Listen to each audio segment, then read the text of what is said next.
नमस्कार, स्वागत आप सभी का। आपके साथ मैं हूं पुनीत मिश्रा। चलिए, और न्यूज़ 18 पर सबसे पहले निकाय के नतीजे तो आपको सुबह से लगातार हम दे ही रहे हैं। अब तो नतीजे करीब करीब फाइनल हो चुके हैं और निकाय का फाइनल रिजल्ट जो है वो आपको अब बता देता हूं मैं आपको। 5 नगर निगम जिनमें चुनाव हुआ दूसरे चरण में, इनमें 2 पर बीजेपी ने कब्जा जमा लिया है, 2 नगर निगम कांग्रेस के खाते में आए हैं। बता दें कि ये 5 नगर निगम जो हैं पिछली दफा बीजेपी के पास ही थे, लेकिन इस बार दूसरे चरण में कांग्रेस के लिए दूसरा चरण अच्छा, क्योंकि 5 में से 2 बीजेपी के पास, 2 कांग्रेस के पास और 1 निर्दलीय के पास। कांग्रेस की अगर जीत की बात कर ली जाए तो 2 निगम रीवा और मुरैना में कांग्रेस ने अपनी जीत तय की है। तो रतलाम में बीजेपी ने बाजी मारी है, देवास में भी कमल खिला है, रीवा में कांग्रेस की जीत हुई है, मुरैना में कांग्रेस की जीत हुई है और कटनी में निर्दलीय प्रत्याशी ने जीत हासिल की है मेयर कैंडिडेट के तौर पर। हालांकि अगर परिषद को देखा जाए, पार्षदों की स्थिति को अगर देखा जाए तो बीजेपी हर तरफ ज्यादा संख्या में जीतकर पहुंचे हैं बीजेपी के पार्षद। बीजेपी ने हर तरफ बाजी मारी है, लेकिन अगर मेयर कैंडिडेट्स को देखा जाए तो कांग्रेस और बीजेपी दोनों बराबरी पर 2-2 नगर निगम, रीवा और मुरैना कांग्रेस के हाथ, तो देवास और रतलाम बीजेपी के पास और कटनी में निर्दलीय कौन, बीजेपी से बागी होकर चुनाव लड़ा था।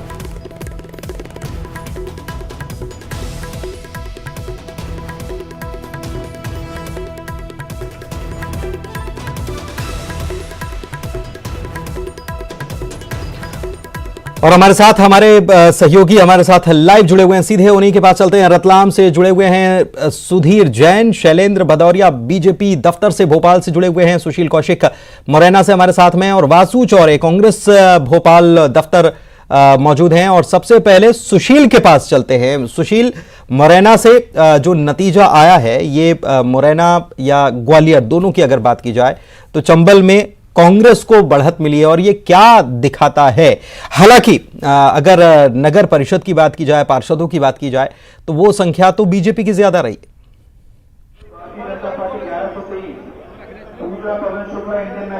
बिल्कुल, देखिए, अगर बात करें चंबल संभाग का जो मुख्यालय है, सबसे बड़ी नगर निगम कह सकते हैं। चंबल मुख्यालय पे एकमात्र नगर निगम है मुरैना नगर निगम, और यहाँ पर देखा जा सकता है कि कांग्रेस की प्रत्याशी शारदा सोलंकी ने एक ऐतिहासिक जीत दर्ज की है, क्योंकि करीब 14,600 से ज्यादा वोटों से उन्होंने इस सीट को जीता है। और निश्चित तौर पर यहाँ कमलनाथ जरूर आए थे उनके प्रचार के लिए, लेकिन पूरा जोर उन्होंने लगा दिया था कांग्रेस के साथ मिलकर।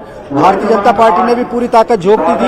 केंद्रीय मंत्री नरेंद्र सिंह तोमर ने खुद अपनी जो खास समर्थक थी मीना जाटव को मैदान में उतारा था, लेकिन अल्टीमेटली देखा जाए तो 14,000 वोटों से मीना जी जीत चुके। मीना जी, कितनी बड़ी खुशी है आपके लिए आज और क्या है इस जीत का पीछे? बहुत बड़ी खुशी है। मेरी कांग्रेस पार्टी का एक कार्यकर्ता, एक वरिष्ठ नेता मेरा जीता है और मेरी जनता मुझे पूरा भरपूर सहयोग दिया। उनसे मैं पूरा धन्यवाद करना चाहती हूँ। जय जय कमलनाथ। दिग्गज लोग थे प्रचार में, बीजेपी की तरफ से भी, आपकी तरफ से भी कमलनाथ जी आए, लेकिन एक बड़ी जीत है। नहीं, कोई चुनौती नहीं थी भाजपा की, मेरे लिए कोई चुनौती नहीं थी। मेरे शुरू से जनता मेरे साथ थी, आशीर्वाद मेरे साथ था।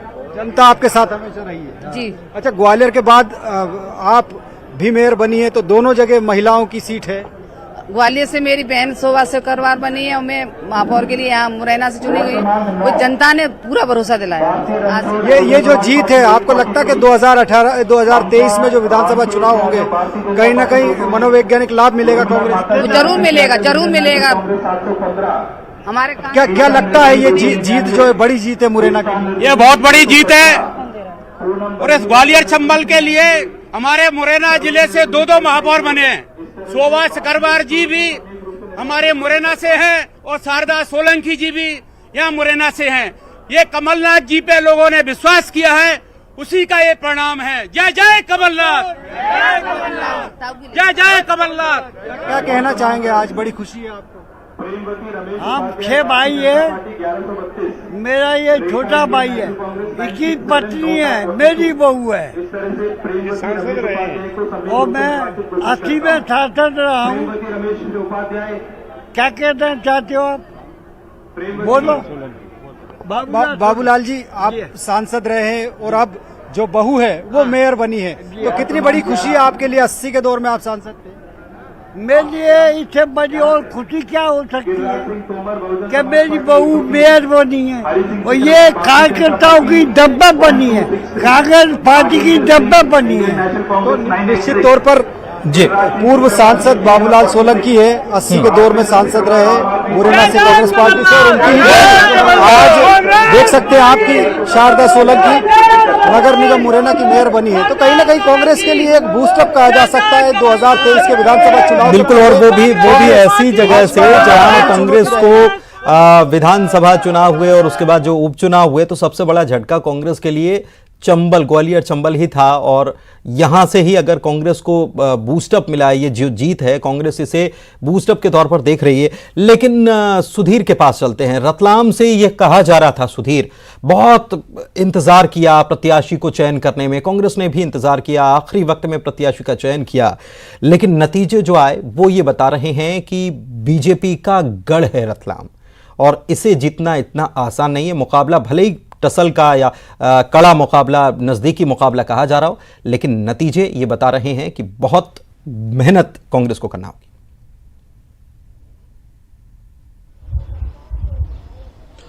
जी बिल्कुल, भाजपा की जीत ने इस बात को तो साबित कर ही दिया है कि आखिर क्यों रतलाम को भाजपा का गढ़ कहा जाता है।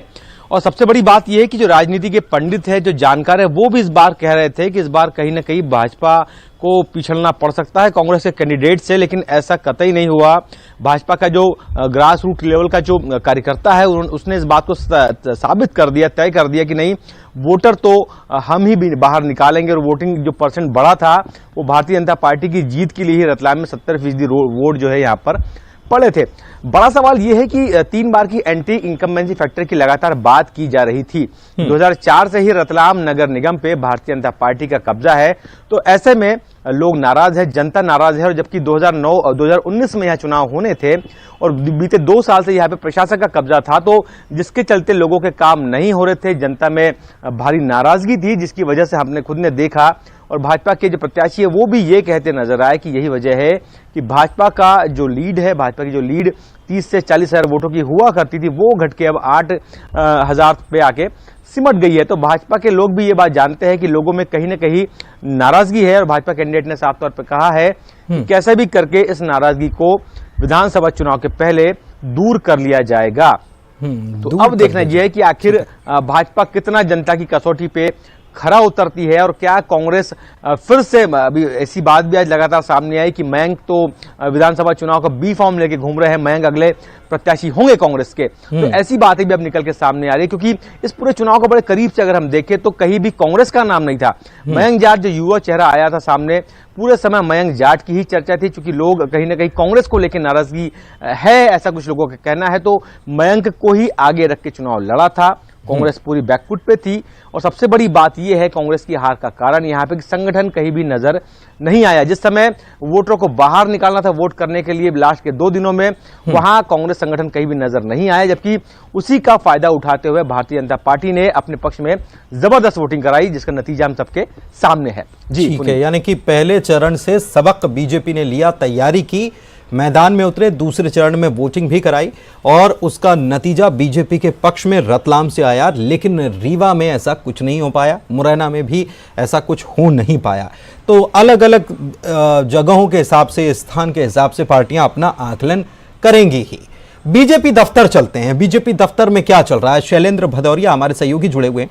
शैलेंद्र, क्या हो रहा है बीजेपी ऑफिस में? जश्न मनाया जा रहा है क्योंकि नगर निगम से लेकर नगर पालिका और नगर परिषद के भी नतीजे आए हैं, और जब ये नतीजे आए और पहला चरण और दूसरा चरण हम दोनों को अगर जोड़कर हम देखें तो बीजेपी ने मेयर पद को लेकर डायरेक्ट वोटिंग के लिए बीजेपी ने कहा था कि हम चाहते हैं कि डायरेक्ट वोटिंग होना चाहिए, सीधे चुनाव होना चाहिए। कांग्रेस ये कह रही थी और उसने प्रावधान किया था, बीजेपी ने उसे पलट दिया।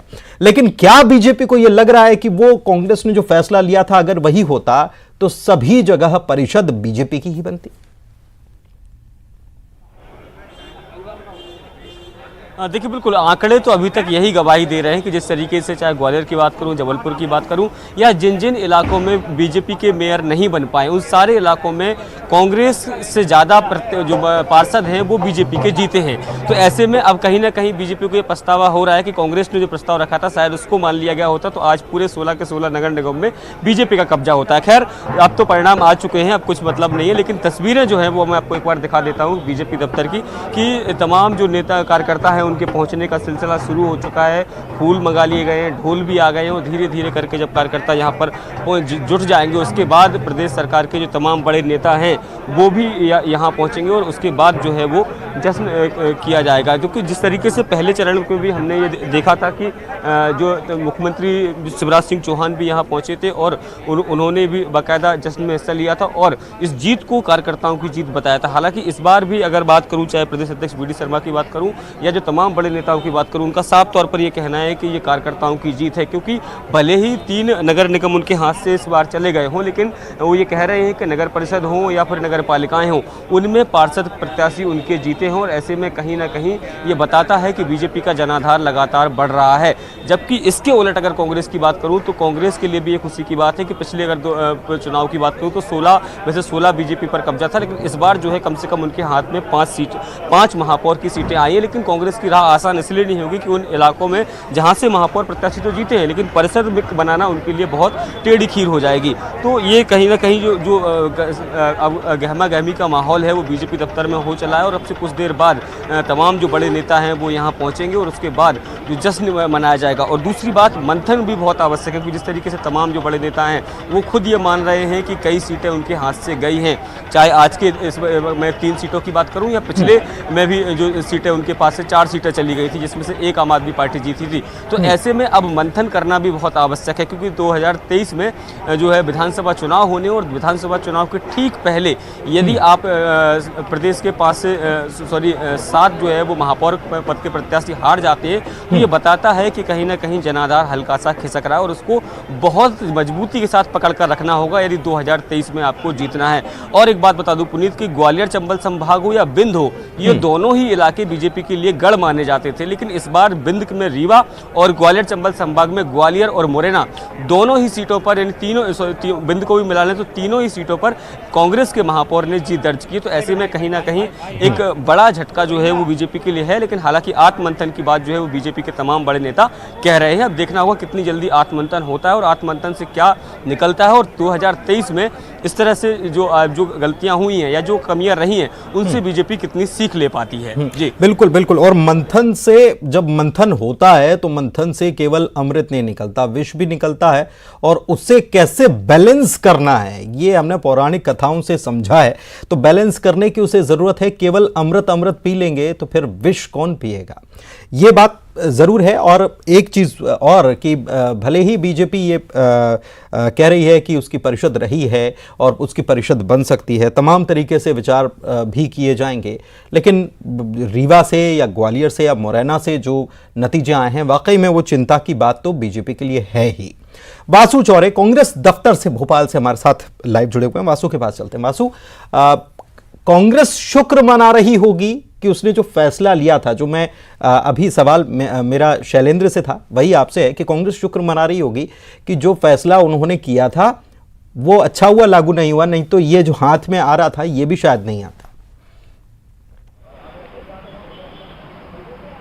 निश्चित रूप से देखिए जिस तरीके से 16 नगर निगम के नतीजे आए हैं, 5 पर कांग्रेस को जीतने में कामयाबी मिली क्योंकि यहां पर डायरेक्ट इलेक्शन था। लेकिन अगर यही इलेक्शन पार्षदों के जरिए होते, महापौर का चुनाव पार्षद करते, तो वहां पर कांग्रेस के लिए जरूर बड़ी मुसीबत बन सकती थी और जो आंकड़े हैं वो इन आंकड़ों के विपरीत भी हो सकते थे। लेकिन कांग्रेस कहीं ना कहीं इन रिजल्ट से फिलहाल उत्साहित नजर आ रही है क्योंकि न सिर्फ ग्वालियर चंबल से बल्कि विंध्य से भी कांग्रेस के लिए अच्छी खबर है। रीवा और मुरैना में कांग्रेस ने जीत दर्ज कर ली है। ग्वालियर पहले ही कांग्रेस जो है वो जीत चुकी थी और ग्वालियर की जीत से एक बड़ा मैसेज गया और बीजेपी के लिए ग्वालियर की जो हार है वो सिरदर्द बनती हुई भी नजर आ रही है क्योंकि प्रहलाद पटेल, माफ कीजिएगा, नरेंद्र सिंह तोमर, ज्योतिरादित्य सिंधिया जैसे जो बड़े दिग्गज केंद्रीय मंत्री हैं वो इस क्षेत्र से आते हैं और कई जो प्रदेश सरकार के मंत्री हैं वो भी इन्हीं क्षेत्रों से आते हैं। तो कांग्रेस कहीं ना कहीं जीत का जश्न भी मनाएगी। अब से कुछ ही देर में पीसीसी चीफ कमलनाथ जो है वो प्रदेश कांग्रेस कार्यालय पहुंचने वाले हैं। यहाँ पर पत्रकारों से बातचीत भी करेंगे। तमाम जो कार्यकर्ता हैं उनका पीसीसी दफ्तर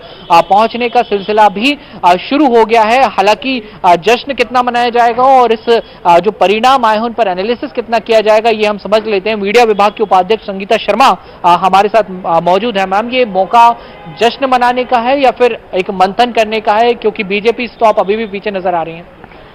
देखिए, जश्न मनाने का इसलिए है कि क्योंकि कई वर्षों से अगर हम आप देखें तो आज़ादी के बाद से हम अभी तक पूरे प्रदेश में, पहले तो महापौर की सीटें कम हुआ करती थी परंतु अब महापौर की सीटें बढ़ गई है। तो यदि जब से अब तक का हम अनुमान लगाएं तो हमारे पास 3, 2, 4 से ज़्यादा कभी नहीं आई है। इस बार पहली बार 5 सीटें आई है और परफॉर्मेंस बहुत अच्छा रहा है। जिस तरीके से भारतीय जनता पार्टी ने बड़े बड़े दावे किए थे, उन्होंने प्रेस कॉन्फ्रेंस करके कहा था कि 16 की 16 हम जीत रहे हैं, तो उन दावों पर भी ये रिजल्ट बड़ा असरदार रहा है। क्योंकि अगर हम देखेंगे कि मध्य प्रदेश के अंदर माननीय कमलनाथ जी ने जो 2018 में जो 15 महीनों की सरकार चलाई थी, उन 15 महीनों में कमलनाथ जी ने प्रदेश की जनता को एक बड़ा मैसेज दिया था कि किस तरीके से माननीय कमलनाथ जी विजन पर कार्य करते हैं। और उन्होंने कहा भी था कि जो शिवराज सिंह चौहान जी मुख्यमंत्री जी हैं वो हमेशा टेलीविजन और विज्ञापनों पर दिखाई देते हैं, जबकि जमीनी स्तर पर जनता के बीच में जो कार्य होना चाहिए वो नहीं होते हैं। और इस चुनाव में आपने देखा होगा कि जब बड़े बड़े प्रोग्राम आयोजन हो रहे थे, रोड शो हो रहे थे, सभाएं हो रही थी, तो उन सभाओं के दौरान प्रदेश के मुख्यमंत्री जी और इनके जितने भी नेता हैं, वीडी शर्मा जी हैं, जो भी प्रचार में जा रहे थे, तो उस वक्त जो इनकी योजनाएं चल रही थी उनको जनता के बीच में एक भ्रम डाल रहे थे कि हमारी चलाई हुई संबल योजना जैसी जो योजना है वो कमलनाथ जी की गवर्नमेंट में बंद हो गई थी। तो इसको जब हमने रिएक्ट किया जनता के बीच, हम लेकर गए कि नहीं, उस योजना को तो कमलनाथ जी ने बंद किया ही नहीं था, बल्कि उससे अच्छी अच्छी और भी योजनाएं लेकर आए थे।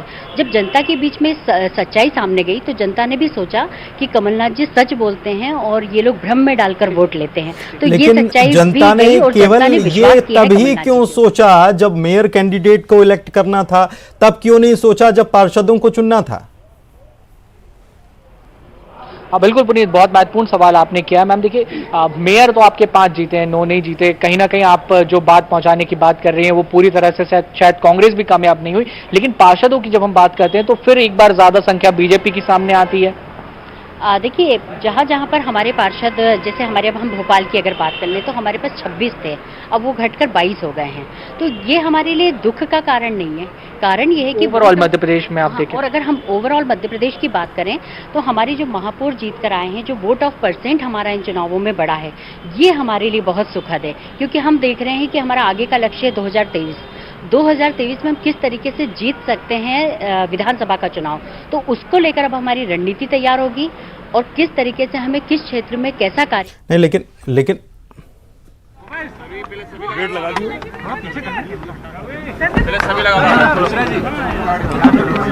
खूब पूछो, कितनी बड़ी जीत है? ऐतिहासिक जीत है। 85% नगर पंचायतें हमने जीती, 75% नगर पालिकाएं हमने जीती हैं। दोनों राउंड के परिणाम मिला, ये ऐतिहासिक जीत होती है। सुपड़ा साफ हो गया कांग्रेस का। नगर निगम का जहां तक सवाल है, आज जो परिणाम आए हैं, 2 नगर निगम भाजपा ने जीती हैं, 2 कांग्रेस ने और 1 निर्दलीय, कुल 5 हुई और 5 पे बहुमत भाजपा का है। ये होती है भाजपा, ये होती है शिवराज, ये होता है कमल का फूल। पर कांग्रेस पार्टी तो अपनी बड़ी जीत मान रही है। अरे भाई, मैं जो दे रहा हूँ वो आंकड़े दे रहा हूँ। बड़ी जीत कौन मान रहा है? हम 2 पक्ष हो सकते हैं, कांग्रेस और भाजपा। आप तो निष्पक्ष हो। आप समीक्षा करो 85% जीते हैं कि नहीं नगर पंचायत। आप समीक्षा करो 75% नगर पालिका जीते हैं कि नहीं। आप स्वयं समीक्षा करो ना। आप तो निष्पक्ष है ना। हम 2 पक्ष हो सकते हैं, हम अपनी अपनी पीठ ठोक सकते हैं, पर आप लोग तो स्पष्ट रूप से देखिए कि 2 नगर निगम आज भाजपा जीती, 2 नगर निगम कांग्रेस जीती, 1 निर्दलीय जीता और 5 पे पार्षदों में भाजपा जीती। लेकिन जो नगर निगम हमने जीती हैं, इंदौर हमने जीती 1.25 लाख से ऊपर और पार्षद हमारे 100 गुने ज्यादा थे, 5 गुने। भोपाल हमने जीती, पार्षद हमारे 3 गुने से ज्यादा थे। ये हमारी जीत का अंतर और उनकी जीत के अंतर को देखो, उनके पार्षदों के अंतर को देखो। ये जो क्षणिक बबूले हैं, ये बहुत जल्दी फूट जाते हैं। आगे जीत से फायदा। तो सुन रहे थे आप प्रदेश के गृह मंत्री डॉक्टर नरोत्तम मिश्रा को, जिन्होंने इसे अपनी बड़ी जीत बताया है और कहा है कि कांग्रेस का तो सुपड़ा ही साफ हो गया। हमारे सहयोगी जो हैं वो लगातार बने हुए हैं, उनके पास भी चलेंगे और समझेंगे कि क्या वाकई में कांग्रेस का पूरा सुपड़ा साफ हो गया, और कांग्रेस अगर सुपड़ा साफ हो गया तो जश्न कैसे मना रही है। वक्त एक ब्रेक का है।